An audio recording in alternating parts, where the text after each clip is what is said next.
SBP न्यूजमध्ये आपले स्वागत. 6 दिवसात 23 जणांकडून अत्याचार प्रकरणाचे धागेदोरे रॅकेटपर्यंत. आरोपीच्या फोनमध्ये 546 मुलींचे व्हिडिओ. महाराष्ट्रासह 6 राज्यात कनेक्शन.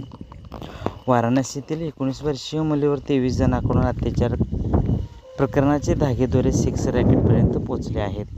आरोपीच्या मोबाईलमध्ये तब्बल 546 मुलींचे व्हिडिओ आढळून आलेत. वाराणसी इथं एका मुलीवर 23 जणांनी बलात्कार केल्याच्या प्रकरणाच्या तपासात धक्कादायक खुलासा झाला आहे. फक्त एक सामूहिक बलात्काराचं प्रकरण न राहता आता त्यातून सेक्स रॅकेट समोर आलं आहे. सामूहिक बलात्कार प्रकरणी अटक केलेल्या 12 आरोपींच्या मोबाईलमध्ये तब्बल 546 मुलींचे अश्लील व्हिडिओ, फोटो आढळले आहेत. तसंच ज्या मोबाईलमध्ये हे व्हिडिओ आढळले त्यावरून ते 6 राज्यात पाठवण्यात आले आहेत. या सगळ्या प्रकरणाचा मास्टरमाइंड अनमोल गुप्ता आहे. कॉन्टिनेंटल कॅफेमध्ये 19 वर्षीय विद्यार्थिनीवर 7 दिवस 23 जणांकडून अत्याचार करण्यात आले होते. या प्रकरणी पोलिसांनी अनमोल गुप्ता 12 जणांना अटक केली तर इतर आरोपींचा शोध सुरू आहे. आरोपींनी पीडितेला गुंगीचं औषध दिलं, त्यानंतर वेगवेगळ्या हॉटेलमध्ये तिच्यावर अत्याचार करण्यात आले.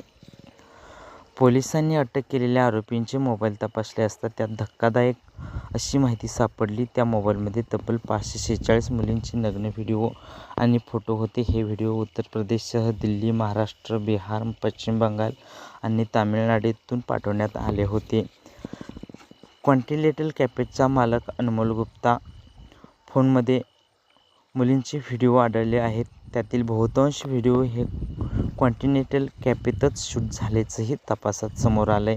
अनमोल ग्राहकांना व्हिडिओ पाठवायचा आणि नवे ग्राहक तयार करायचा. त्याच्या मोबाईलमध्ये एक डेटा शीटही पोलिसांच्या हाती लागलंय. अनमोल गुप्ताचे वडील हे सुद्धा सेक्स रॅकेटचा भाग आहेत. याआधी 2 वर्षांपूर्वी अनमोल आणि त्यांचे वडील शरद गुप्ता या दोघांनीही पोलिसांनी सेक्स रॅकेट प्रकरणी अटक केली होती. तसंच ज्या आरोपींना सामूहिक बलात्कार प्रकरणात अटक केली ते ड्रग्ज प्रकरणी तुरुंगातही गेले होते. SBP न्यूज मराठी लाईक करा, शेअर करा, सबस्क्राईब करा.